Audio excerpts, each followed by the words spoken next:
In today's video, I'm going to teach you how to quickly create a new Etsy product listing by copying an existing active listing. This is a simple and efficient method to save time, especially if your new item has similar shipping settings, pricing structure, and tag setup as something you already have in your shop. Instead of building a listing from scratch, you'll duplicate one that's already working well, then update the details so it matches your new product.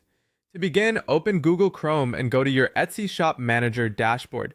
Once you're inside your shop manager, make sure you're viewing your active catalog list. This is where you'll see all of the listings that are currently live in your shop. Starting here helps you choose a listing that already contains the settings you want to reuse.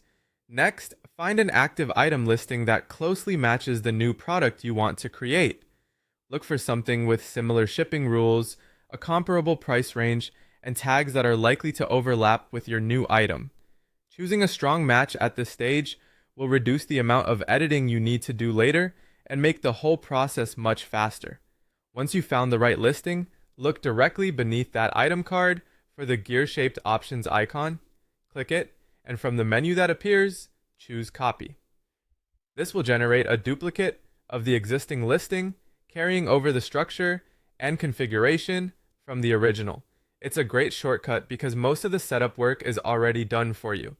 After the copied listing opens, remove the old media assets from the duplicate.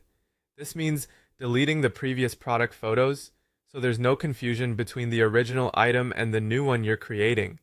Then upload your fresh new item photographs. Make sure your new images clearly represent the product, since visuals are one of the most important parts of any Etsy listing. With the photos updated, move on to the title. Adjust the keyword text so it accurately describes your new item while still being clear and searchable. This is an important part of helping shoppers find your listing, so take a moment to make the title specific and relevant to the product you're publishing. Once that's done, click Publish to launch your new product listing. And that's it. You've created a brand new Etsy item in just a few moments by copying an existing active listing and updating only what was needed. This workflow is especially helpful when you're adding multiple similar products and want to stay consistent while saving time.